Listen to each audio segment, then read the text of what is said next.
In the context of escalating tensions in the West Asia region between Palestine and Israel, which have been devastating and painful, the phrase, the Austrian painter and the century vision, has appeared widely across social media platforms. So, who is the Austrian painter? The painter redrawing the map.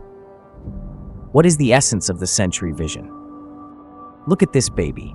So pure and innocent, you might expect him to grow into a good man. Think again. Alarm sounds. Adolf Hitler was born in 1889 in a small Austrian town. He was the fourth of 6 children born to Alois Hitler and his third wife, Clara Pelzel. 3 of Hitler's siblings died in infancy. Also living in the household were Alois's children from his second marriage. When Hitler was 3, the family moved to Passau, Germany.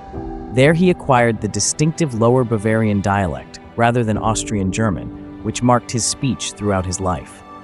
The family returned to Austria and settled in Leonding in 1894, and in June 1895, Alois retired to Hofold near Lambach, where he farmed and kept bees. The move to Hofold coincided with the onset of intense father-son conflicts caused by Hitler's refusal to conform to the strict discipline of his school. His father beat him, although his mother tried to protect him. Alois Hitler's farming efforts at Hofold ended in failure, and in 1897, the family moved to Lambach. The 8-year-old Hitler took singing lessons, sang in the church choir, and even considered becoming a priest. In 1898, the family returned permanently to Leonding. Hitler was deeply affected by the death of his younger brother Edmund in 1900 from measles. Hitler changed from a confident, outgoing, conscientious student to a morose, detached boy who constantly fought with his father and teachers. He was caught smoking, raided an orchard, and annoyed his pro-Austria teacher with symbols of German unity, aggravating his father. Austria-Hungary was predominantly German-speaking, fueling Adolf's nationalist views, which further infuriated his dad.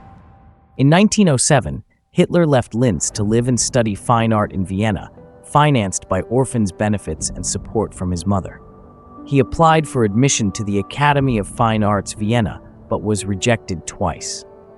The director suggested Hitler should apply to the School of Architecture, but he lacked the necessary academic credentials because he had not finished secondary school. Soon after he had to return home, his mother was sick and her health was rapidly deteriorating. Hitler stayed by her side. And when she eventually died, the family doctor said he had never seen someone so overwhelmed with grief as Hitler was. Then Hitler returned to Vienna, still hoping to find a career in the arts. But he never did, instead without parental support. Hitler ended up on the streets now in his early 20s. He spent a few rough years living in and out of homeless shelters, making what little he could from selling postcards. He painted. It's hard to pinpoint exactly when and how Hitler's extreme ideological beliefs formed, but his time in Vienna would have certainly played a role. Anti-Semitism was widespread in the city, the mayor whom Hitler supported with an outspoken anti-Semite. There were many right-wing anti-Semitic newsletters, which Hitler took a keen interest in. He bought into the conspiracy theories and became a firm believer in the idea that there are many races and constant struggle with one another, the purest of which were the German-Aryan people, and the worst of which he believed were Jews. Since Austria-Hungary was a multi-ethnic empire full of lesser races, Hitler wasn't a fan. So when he was 24, he moved to Munich in Germany to avoid doing military service, and for one more year, he was a drifter on the streets until something huge happened. Thus, from an unsettled childhood in a complex social environment, a Hitler with an unfulfilled dream of becoming an artist was born. What path will he take next? What is the century-long vision that later generations speak of? We will explore further in Part 2.